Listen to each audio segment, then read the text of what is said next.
La línea era perfecta, imposiblemente perfecta, 3 pies de un carmesí profundo, trazada con precisión de artista en la pared beige de la sala de estar. La detective Sarah Vance había visto mucho en sus 17 años trabajando en homicidios en Chicago, pero nunca había visto algo así. El mensaje no eran palabras, no era un símbolo, era solo una línea horizontal, recta, deliberada, y estaba pintada con la sangre de la víctima. Ania Kaminsky yacía a 12 pies de distancia, boca abajo en el suelo de su apartamento, su cabello rubio enmarañado, oscuro y pegajoso. El charco de sangre se había extendido tanto que se había filtrado bajo el sofá. El sujetalibros de mármol junto a su cuerpo contaba parte de la historia, el arma, brutal y eficiente. Pero esa línea en la pared, eso era algo completamente distinto. Eso era un mensaje. La pregunta que consumiría los próximos 8 meses de la vida de Vance era simple. ¿Qué significaba? Era el 19 de marzo de 2019, una fría tarde de martes, y Vance estaba a punto de entrar en una de las investigaciones de asesinato más extrañas que Chicago había visto en años. Harold Brennan, el casero del edificio, había hecho la llamada a las 3:42 p.m. Su voz en la grabación del 911 era temblorosa, presa del pánico. «Hay un olor. ¡Oh, Dios! Creo que está muerta. Creo que mi inquilina está muerta». Cuando los agentes de patrulla Marcus Chen y David Rodríguez llegaron al 1847 de Riverside Drive, apartamento 4C, Brennan estaba sentado en el pasillo con la cabeza entre las rodillas, tratando de no vomitar. «Solo entreabrí la puerta», no paraba de repetir. «Solo la entreabrí para ver cómo estaba el olor». Chen había empujado la puerta completamente y fue entonces cuando la vio. Ania Kaminsky, 29 años, analista de datos, inmigrante polaca, muerta desde hacía, según estimaron los agentes que respondieron, al menos 2 días, quizás 3. El apartamento era una tumba, ventanas cerradas, calefacción encendida, la descomposición acelerada por el calor. Pero la escena en sí era prístina de una manera que le erizó la piel a Chen. Nada parecía alterado excepto el cuerpo y esa línea. No había muebles volcados, no había pertenencias esparcidas. La cocina estaba limpia, el dormitorio intacto. Incluso el bolso de Ania estaba sobre el mostrador, la cartera visible dentro, el dinero aún allí. Esto no era un robo, esto era algo personal. Para las 4:15 p.m., el apartamento estaba repleto de técnicos de la escena del crimen. Para las 4:30, la detective Sarah Vance había sido informada y estaba de pie en la sala de estar de Ania Kaminsky, mirando esa línea trazada en sangre, preguntándose qué clase de asesino hace una pausa después de un asesinato brutal para crear arte. La investigación preliminar sobre la vida de Ania Kaminsky reveló a una mujer que existía en los márgenes. Había emigrado de Cracovia 7 años antes con una visa de trabajo, consiguiendo eventualmente la residencia permanente. Tenía un título en matemáticas de la Universidad Jagellónica y trabajaba para Meridian Financial, una firma de inversión de tamaño mediano en el Loop de Chicago. Tranquila, era la palabra que todos usaban. Su supervisora, Jennifer Walsh, dijo que Ania era excepcional en su trabajo, analizando portafolios de inversión, detectando tendencias en datos del mercado, manejando cuentas de clientes con meticulosa precisión. Pero socialmente, era un fantasma, admitió Walsh, educada, profesional, pero nunca se unía a nosotros para tomar algo. Nunca hablaba de su vida personal. No creo que la haya visto sonreír nunca. El apartamento de Ania reflejaba esa misma existencia austera, mobiliario mínimo. Ninguna fotografía en las paredes excepto una foto enmarcada de una pareja mayor que Vance supuso que eran sus padres. Los libros alineaban un estante, libros de texto de matemáticas, literatura polaca, algunas novelas de misterio. Su portátil estaba en un pequeño escritorio junto a la ventana. Una taza de té, evaporada hacía tiempo hasta quedar en un residuo oscuro, estaba a su lado. Sus registros telefónicos mostraban casi ninguna actividad. Unas pocas llamadas a su prima en Polonia, una llamada a su dentista. Los mensajes de texto eran raros, en su mayoría confirmaciones de citas e intercambios relacionados con el trabajo. Era una solitaria, observó el detective James Park, el compañero de Vance, mientras revisaban el apartamento el segundo día. Sin novio, sin novia, sin amigos cercanos que podamos encontrar. ¿Quién diablos mata a alguien que apenas interactúa con el mundo? Ese era el misterio central.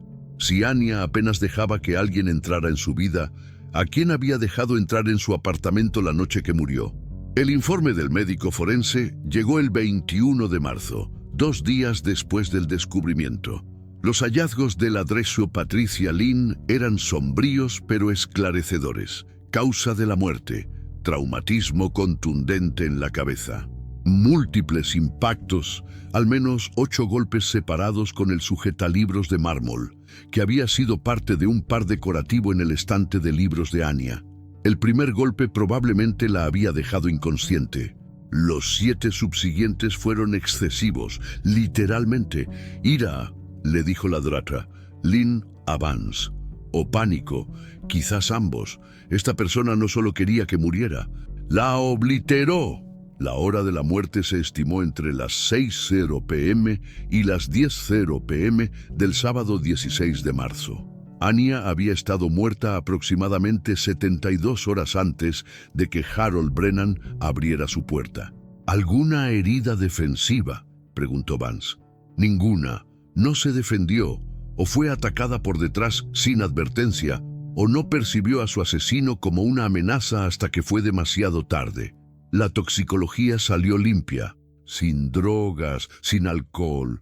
Anya estaba completamente sobria cuando murió, pero el detalle que atormentaba a Vance era la línea de sangre en la pared, la DRA. Lynn confirmó que había sido creada post-mortem usando uno de los propios pinceles de Anya. Un juego de acuarelas estaba en su escritorio y faltaba un pincel. El asesino lo había sumergido en la sangre de Anya y había dibujado cuidadosa, metódicamente, esa línea horizontal perfecta. ¿Cuánto tiempo tomaría eso?, preguntó Vance al técnico de la escena del crimen, Morris Webb. Webb estudió las fotos. Para que quedara tan recta, tan precisa, 5 minutos mínimo, quizás 10. El asesino no tenía prisa, tenía tiempo y lo usó. Eso le dijo a Vance algo crucial. El asesino se sentía seguro. No temía interrupción.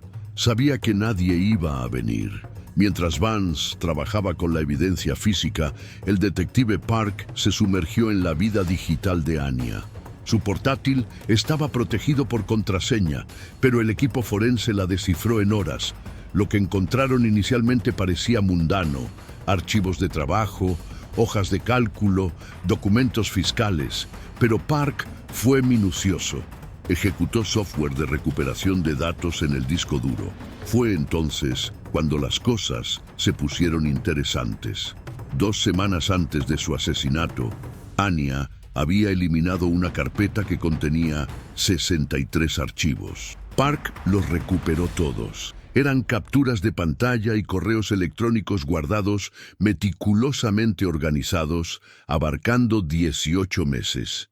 Y contaban una historia muy específica. Anya había estado rastreando irregularidades financieras en Meridian Financial. Las primeras capturas de pantalla databan de septiembre de 2017. Pequeñas discrepancias en cuentas de clientes. $200 aquí, 450 allá. Transferencias que no coincidían con la documentación autorizada. Las cantidades eran minúsculas, fáciles de pasar por alto en cuentas que valían cientos de miles. Pero Anya se había dado cuenta. Siguió rastreando. Las capturas de pantalla mostraban que el patrón escalaba. Para finales de 2018, las transferencias habían crecido. 5,000, 12,000, 28,000. Siempre desde cuentas pertenecientes a clientes ancianos. siempre moviéndose a una compañía de holding oscura llamada Silverline Holdings. La captura de pantalla más reciente, fechada el 2 de marzo de 2019, solo 2 semanas antes de su muerte, mostraba una transferencia de $187,000 desde la cuenta de una viuda de 83 años. Alguien en Meridian Financial estaba robando sistemáticamente a los clientes. Durante 18 meses, habían desfalcado aproximadamente 1.4 millones. Y Ania Kaminsky había documentado cada transacción.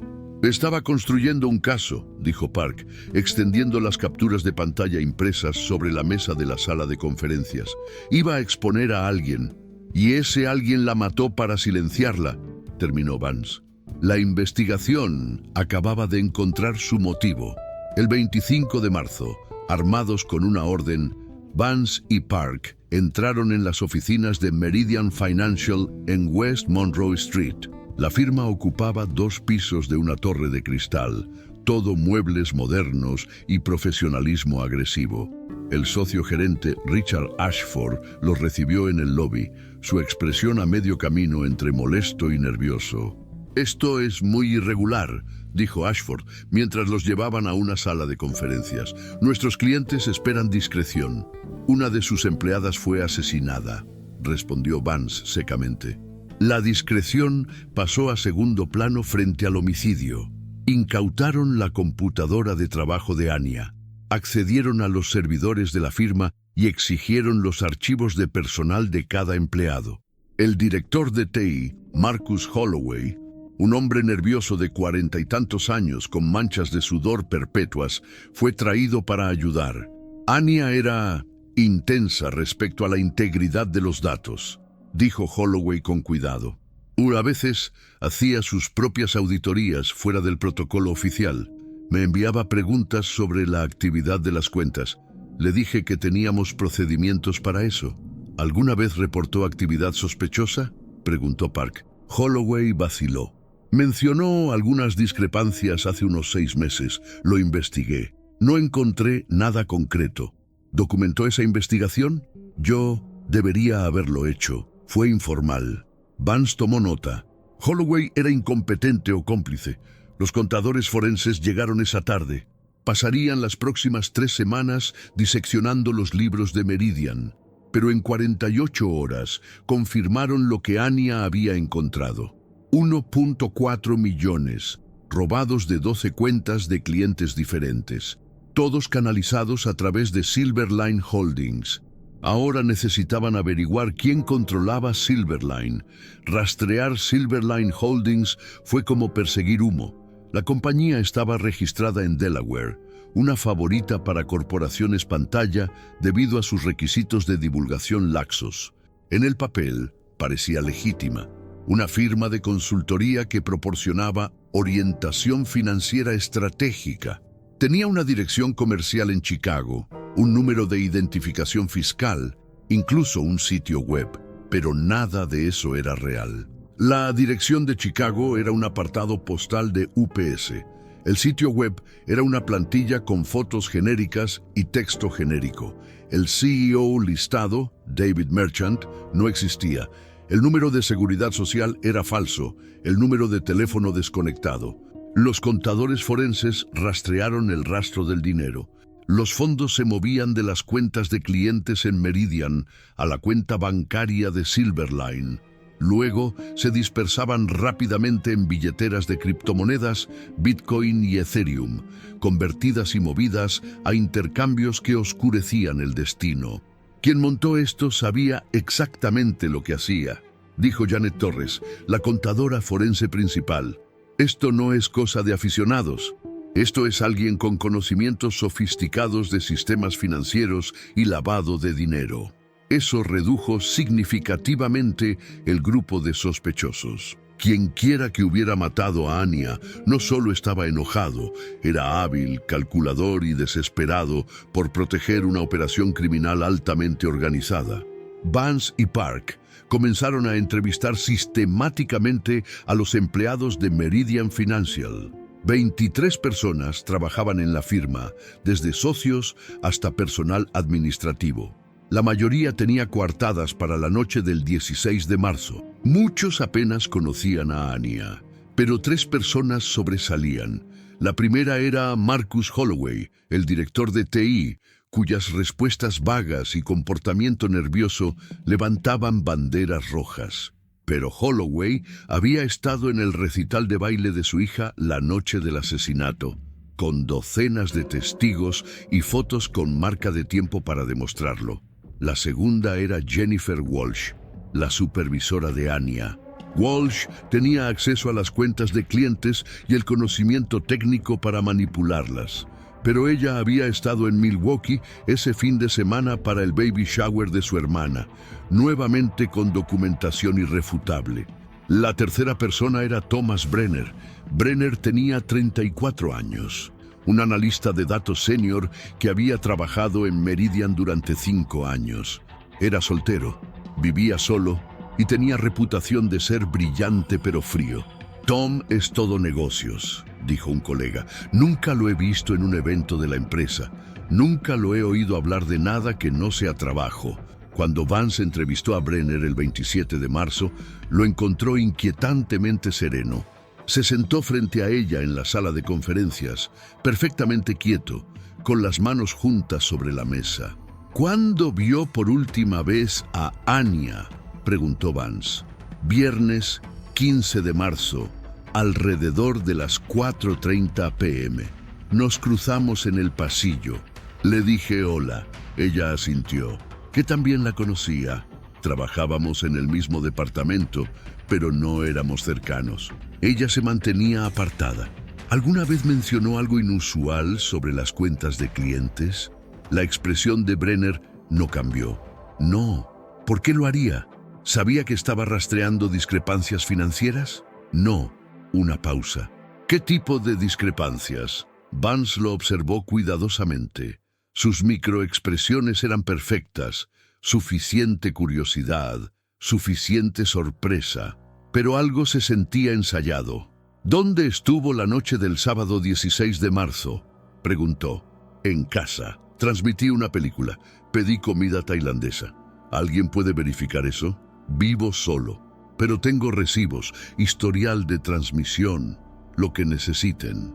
Después de la entrevista, Park hizo una verificación de antecedentes profunda. Lo que encontró hizo agudizarse los instintos de Vance.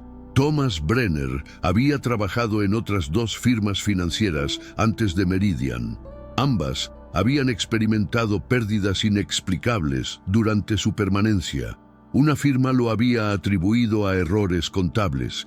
La otra había llegado a un acuerdo silencioso con los clientes afectados, pero nunca presentó cargos. Brenner había pasado de trabajo en trabajo, siempre yéndose justo antes de que surgieran problemas. Y su apartamento estaba a 4 cuadras del de Anya. Durante 3 días, Park recorrió un radio de 6 cuadras alrededor del edificio de apartamentos de Anya, recolectando imágenes de cámaras de seguridad de negocios, complejos de apartamentos y cámaras de tráfico. La mayoría no arrojaba nada útil, ángulos incorrectos, mala calidad o huecos en el tiempo. Pero una bodega en la esquina de Riverside y Clark tenía una cámara apuntando directamente a la calle. El metraje era granulado pero utilizable. Park vio horas de grabación, adelantando el tráfico peatonal mundano. Luego, a las 5:47 p.m. del 16 de marzo, vio a Anya Kaminsky caminando hacia su edificio, llevando 2 bolsas de compras del Whole Foods a 3 cuadras. Entró a su edificio a las 5:49 p.m. Park siguió viendo. A las 6:23 p.m., una figura apareció en pantalla, caminando desde la dirección de Wells Street. Jeans oscuros, chaqueta azul marino con capucha levantada, gorra de béisbol gris, manos en los bolsillos. La persona caminaba con propósito pero sin urgencia, con la cabeza baja para evitar las cámaras. La figura llegó al edificio de Anya a las 6:26 p.m. y desapareció dentro. El pulso de Park se aceleró. Continuó viendo. A las 8:17 p.m., casi 2 horas después, la misma figura salió del edificio. La misma ropa, la misma postura, pero moviéndose más rápido ahora. La persona giró a la derecha y caminó rápidamente fuera del cuadro. Park repitió el metraje una y otra vez, tratando de ver claramente el rostro. El ángulo era incorrecto. La gorra lo oscurecía todo, pero entonces notó algo en el reflejo de la ventana de un auto estacionado cuando la figura pasó, solo una fracción de segundo, una imagen fantasmal en el cristal. Park envió el metraje al laboratorio forense con una solicitud: mejorar ese reflejo. Les tomó 16 horas. Cuando la imagen mejorada regresó, Vance la miró por un minuto completo sin hablar. El rostro en el reflejo era Thomas Brenner. Armados con el metraje de vigilancia, Vance obtuvo una orden para registrar el apartamento de Brenner. A las 6:45 a.m. del 3 de abril de 2019, llamó a su puerta con 6 oficiales detrás de ella. Brenner respondió en pantalones, sudadera y una camiseta, pareciendo genuinamente sorprendido. «¿Detective? ¿Qué sucede?» «Tenemos una orden para registrar su residencia en conexión con el asesinato de Ania Kaminsky». Por solo un momento, menos de un segundo, algo parpadeó en el rostro de Brenner. ¿Miedo? ¿Cálculo? Luego su máscara volvió. «Esto es absurdo». Apenas la conocía. El registro tomó 4 horas. Encontraron la chaqueta azul marino Columbia colgada en su armario. Encontraron los zapatos grises New Balance en su dormitorio, recién limpiados, pero con trazas microscópicas de lo que luego sería analizado como la sangre de Ania en las suelas. Encontraron un portátil con encriptación de grado militar. Y en el baño, escondido dentro de una caja de tampones bajo el lavamanos, un lugar que los oficiales hombres podrían pasar por alto, encontraron un pincel, redondo, tamaño 4, cerdas sintéticas, la virola aún tenuemente manchada con sangre seca. «Thomas Brenner está arrestado por el asesinato de Ania Kaminsky», dijo Vance. Brenner no dijo nada, simplemente extendió sus muñecas para las esposas, su rostro en blanco. El portátil encriptado de Brenner se convirtió en un problema del FBI. La unidad de crímenes cibernéticos pasó 3 semanas intentando descifrarlo sin éxito. La encriptación era sofisticada, posiblemente hecha a medida. Sin la contraseña, los datos dentro eran inaccesibles. Pero los investigadores tuvieron un golpe de suerte desde una fuente inesperada. Brenner, como mucha gente, había usado un servicio de respaldo automático en la nube para sus archivos. El servicio, CloudSafe, ofrecía encriptación de extremo a extremo para archivos en tránsito, pero almacenaba una clave de respaldo en sus servidores en caso de que los usuarios olvidaran sus contraseñas. La mayoría de la gente no lo sabía. Una citación federal a CloudSafe dio acceso a la copia de seguridad completa de Brenner, subida incrementalmente durante 3 años. Lo que encontraron fue condenatorio. Brenner había creado Silverline Holdings en 2017 usando una identidad robada. Un hombre de California fallecido cuya muerte no había sido registrada adecuadamente en todas las bases de datos. Había configurado la compañía pantalla, abierto cuentas bancarias y comenzado a desviar sistemáticamente dinero de los clientes ancianos de Meridian. La copia de seguridad en la nube contenía hojas de cálculo rastreando cada robo, borradores de correos electrónicos planeando los siguientes movimientos, direcciones de billeteras de criptomonedas y una carpeta etiquetada Problema AK, fechada el 10 de marzo de 2019. Dentro de esa carpeta había capturas de pantalla idénticas a las encontradas en la computadora de Ania. Ella se las había enviado a Brenner 6 días antes de su muerte con un mensaje: «Necesitamos hablar sobre estas transferencias. Te doy una oportunidad de explicar antes de ir con Richard». La respuesta no enviada de Brenner, guardada como borrador, decía: «Encontrémonos, sábado por la noche, en tu lugar, 6:30. Lo resolveremos». Ella había aceptado.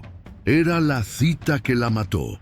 Con los datos de la nube en mano, Vance se sentó frente a Brenner en una sala de interrogatorios en la cárcel del condado de Cook.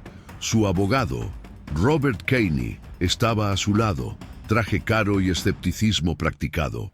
«Mi cliente mantiene su inocencia», comenzó Caney. Vance lo ignoró y miró directamente a Brenner.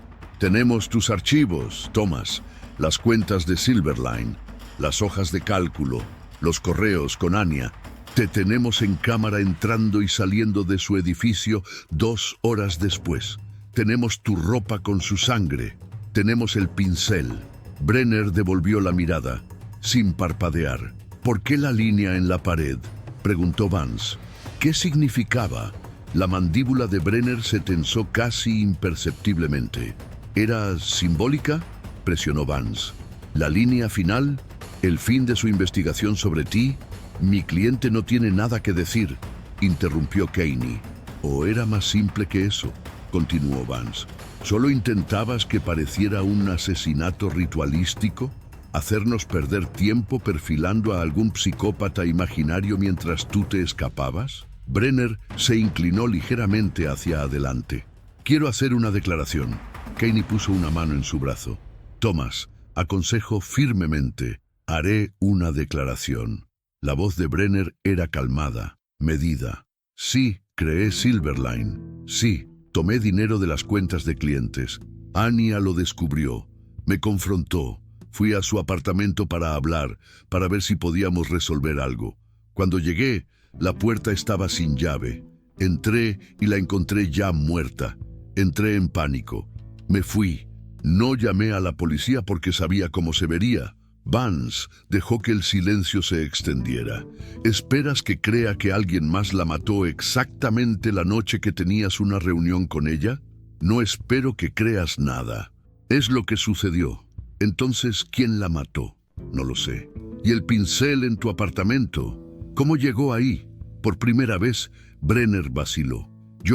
Debió haber sido plantado. ¿Por quién? No lo sé. Vance se levantó. «Estás mintiendo, Thomas. La mataste porque estaba a punto de destruir todo lo que habías construido. La golpeaste hasta la muerte con ese sujetalibros y luego te tomaste tu tiempo creando esa línea en la pared, pensando que eras tan inteligente. Pero no fuiste lo suficientemente cuidadoso. Lo encontramos todo». La máscara de Brenner finalmente se quebró. Sus manos temblaron ligeramente. «Yo no la maté», pero su voz carecía de convicción, y ambos lo sabían.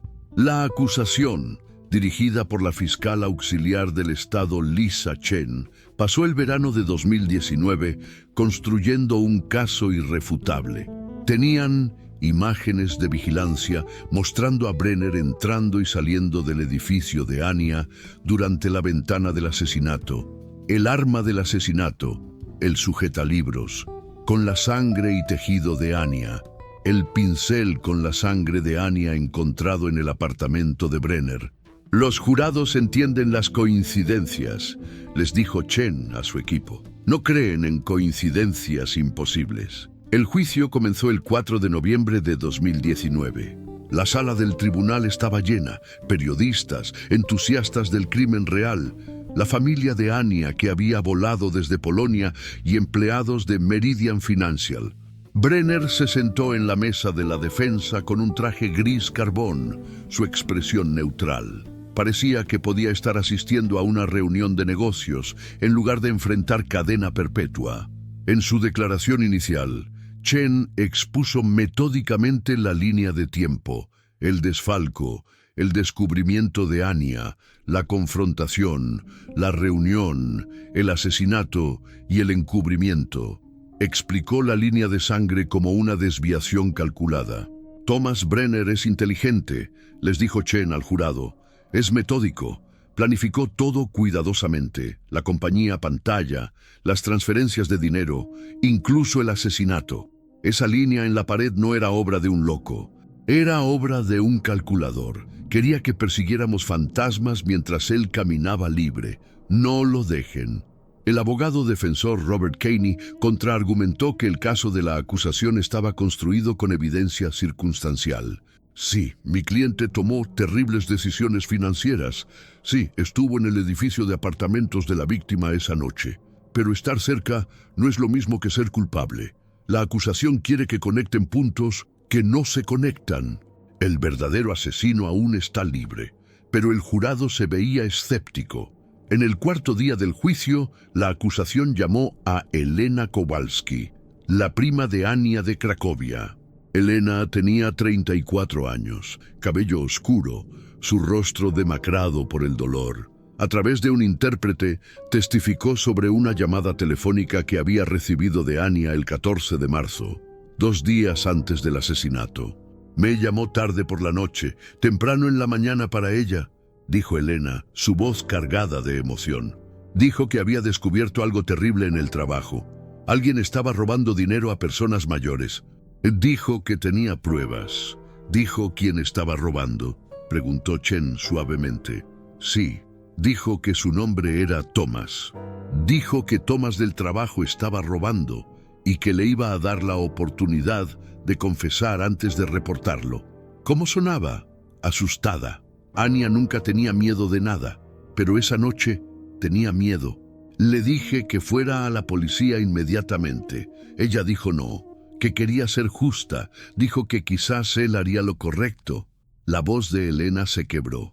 Debería haberla hecho llamar a la policía.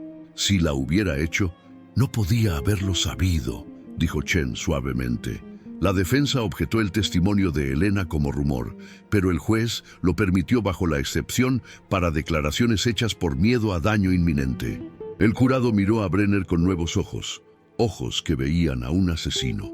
La DRA, Patricia Lynn, la médico forense, guió al jurado a través de los hallazgos de la autopsia. Mostró diagramas de las fracturas del cráneo de Ania, explicó la fuerza necesaria para crear tal daño y confirmó que todas las lesiones eran consistentes con el sujetalibros de mármol encontrado en la escena. El primer golpe la habría dejado inconsciente, testificó la doctora Lynn. Los golpes subsiguientes fueron infligidos a alguien que ya estaba incapacitada. ¿Queriendo decir que no podía defenderse después del primer golpe?, preguntó Chen. Es correcto. No había heridas defensivas en sus manos o brazos. Nunca levantó las manos para protegerse. El analista de la escena del crimen, Morris Webb, testificó sobre la línea de sangre en la pared.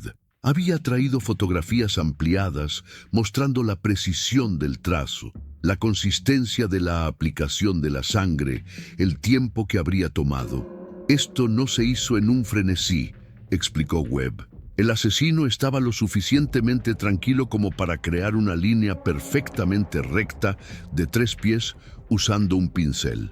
Tenían que sumergir el pincel múltiples veces. Tenían que medir con su ojo para mantenerla nivelada. Esto tomó al menos 5 minutos, posiblemente más. ¿Qué le dice eso sobre el estado mental del asesino?, preguntó Chen. Se sentía completamente seguro. Sabía que nadie iba a venir. El pincel, evidencia ítem 47B, fue presentado al jurado. El análisis de ADN había confirmado la sangre como de Ania, y el pincel en sí coincidía con el juego encontrado en el escritorio de Ania, faltando un pincel del tamaño y tipo exactos. ¿Dónde se encontró este pincel?, preguntó Chen al técnico forense. En el baño del acusado, escondido en una caja de productos de higiene femenina. La implicación era clara. Brenner se había llevado el arma del asesinato a casa y la había escondido en un lugar donde pensó que los investigadores no mirarían. El agente especial del FBI, Marcus Torres, el experto en crímenes cibernéticos, testificó sobre los datos de la copia de seguridad en la nube. Guió al jurado a través de los archivos de Brenner, mostrándoles las hojas de cálculo rastreando el dinero robado, las billeteras de criptomonedas, la evidencia de fraude sistemático. Luego les mostró la carpeta Problema AK.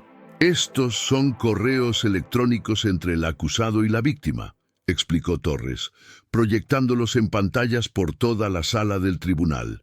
El 10 de marzo, Ania Kaminsky le envió al señor Brenner capturas de pantalla de transferencias no autorizadas de cuentas de clientes. Escribió: necesitamos hablar sobre estas transferencias. Te doy una oportunidad de explicar antes de ir con Richard. El correo electrónico fue mostrado para que el jurado lo leyera. ¿Y la respuesta del acusado? Sugirió que se reunieran en su apartamento el sábado por la noche, 16 de marzo, a las 6:30 p.m. ¿A qué hora fue asesinada Ania Kaminsky? El médico forense estima entre las 6:00 p.m. y las 10:00 p.m. esa misma noche. La línea de tiempo era devastadora.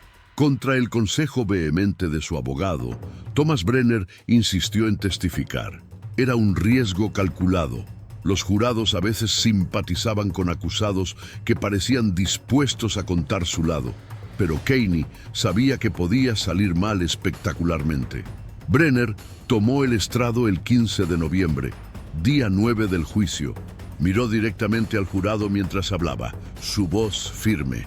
Sí creé Silverline Holdings, admitió. Sí tomé dinero de las cuentas de clientes. Estaba endeudado, deudas de juego, y pensé que podía tomar prestado el dinero y devolverlo antes de que alguien se diera cuenta. Sé que eso estuvo mal, sé que fue ilegal, pero no maté a Ania. Caney lo guió a través de su versión de los hechos, recibir el correo de Ania, entrar en pánico, acordar reunirse para ver si podían resolver algo. Llegar a su apartamento a las 6:30, encontrar la puerta sin llave, empujarla. ¿Y qué vio?, preguntó Caney. Ella estaba en el suelo, había sangre por todas partes. Yo me congelé. Sabía que debía llamar al 911, pero entré en pánico. Sabía cómo se vería, tenía motivo, estaba allí. Pensé que si llamaba a la policía, me arrestarían inmediatamente por algo que no hice. Entonces, ¿qué hizo? Me fui a casa. Traté de fingir que no había pasado. Era el peor testimonio posible. El jurado se veía disgustado. El contraexamen de Chen fue quirúrgico. Espera que este jurado crea que en una ciudad de 3 millones de personas, alguien más simplemente mató a Ania Kaminsky durante la ventana exacta de 2 horas que usted afirma haberla visitado. Sé cómo suena. Espera que crean que este hipotético otro asesino también sabía de su reunión, sabía que usted estaría allí y cronometró el asesinato para incriminarlo a usted, Brenner. Porque desde donde yo estoy, usted tenía motivo. Ania estaba a punto de exponer su robo de 1.4 millones. Tenía oportunidad, arregló reunirse con ella a solas. Y tenía medios, estaba allí, en su apartamento, cuando ella murió. Yo no la maté. Tomó un pincel de su escritorio, lo sumergió en su sangre y dibujó una línea en la pared para que pareciera ritualístico. ¿Verdad? No. Limpió el arma del asesinato de huellas digitales, pero la dejó en la escena para despistar a los investigadores. No, ya lo había planeado. La compostura de Brenner finalmente se quebró, su voz se elevó. La encontré muerta, yo no la maté, no soy un asesino, pero el daño estaba hecho. El jurado lo había visto perder el control, y en esa pérdida de control habían visto culpa. El argumento final de Lisa Chen fue una clase magistral de acusación. Recorrió metódicamente cada pieza de evidencia, construyendo capa tras capa hasta que el peso acumulativo era aplastante. Thomas Brenner es un hombre calculador, inteligente, les dijo al jurado. Robó 1.4 millones durante 18 meses. Creó compañías falsas. Lavó dinero a través de criptomonedas, cubrió sus huellas en cada paso. Y cuando Ania Kaminsky descubrió lo que había hecho, hizo lo que la gente calculadora hace. Eliminó la amenaza. Tom arregló reunirse con ella bajo el pretexto de explicarse. Ella lo dejó entrar porque le estaba dando una oportunidad de hacer lo correcto, y él la golpeó hasta la muerte por su amabilidad.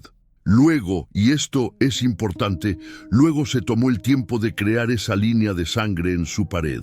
¿Por qué? Para hacerles creer a ustedes, el jurado, que esto era obra de algún asesino ritualístico, algún extraño con una fijación extraña. Quería que persiguiéramos sombras mientras él desaparecía con su dinero robado. Pero no perseguimos sombras, seguimos la evidencia y cada pieza apunta a él. Hizo una pausa, haciendo contacto visual con cada jurado. Ania Kaminsky vino a este país buscando oportunidad, trabajó duro, siguió las reglas, y cuando descubrió que alguien más no seguía las reglas, trató de hacer lo correcto. Murió por hacer lo correcto. No dejen que su asesino camine libre.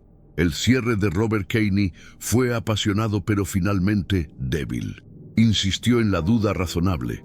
Cuestionó la certeza de la línea de tiempo. Sugirió escenarios alternativos, pero no podía explicar la totalidad de la evidencia. Sí, mi cliente cometió errores terribles, concedió Kenney, pero errores terribles no lo hacen un asesino. La acusación ha construido una narrativa convincente, pero las narrativas no son prueba más allá de una duda razonable. Si tienen alguna duda, cualquier duda, deben absolver. El jurado no parecía tener dudas. Después de 4 horas de deliberación, el jurado envió palabra de que habían llegado a un veredicto. La sala del tribunal se llenó en minutos. Vance y Park en la primera fila. La familia de Anya sentada detrás de la acusación, periodistas alineados en la pared trasera. Thomas Brenner se puso de pie mientras el jurado entraba. Su rostro estaba pálido pero sereno, esa máscara firmemente de vuelta en su lugar. El juez se dirigió a la persona portavoz. ¿Ha llegado el jurado a un veredicto? Hemos llegado, su señoría. El trozo de papel fue pasado al frente. El juez lo leyó en silencio, su expresión sin revelar nada. Luego lo devolvió a la persona portavoz. En el cargo de asesinato en primer grado, ¿cuál es su fallo? La sala del tribunal contuvo la respiración. Halamos al acusado, Thomas Brenner, culpable. La palabra culpable pareció resonar. La prima de Anya, Elena, colapsó en llanto.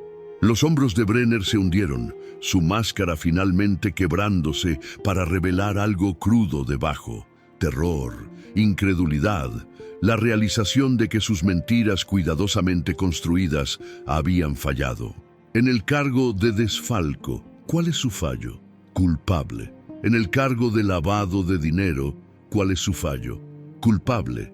El juez preguntó a cada jurado individualmente. 12 voces, 12 confirmaciones. Culpable, culpable, culpable. Brenner fue llevado esposado. Ya no el analista sereno, sino un asesino convicto enfrentando cadena perpetua. No miró hacia atrás. Sarah Vance se sentó en la sala del tribunal mucho después de que se vaciara, mirando la silla vacía del acusado. El caso estaba cerrado. El asesino condenado, la justicia, en su sentido legal, se había cumplido. Pero esa línea en la pared de Anya aún la atormentaba. ¿Qué había significado realmente? ¿Una desviación, como habían argumentado en el tribunal? ¿O algo más oscuro y más personal que permanecería para siempre encerrado en la mente de Thomas Brenner? El veredicto se mantuvo. La línea final había sido trazada y Anya Kaminsky podía descansar.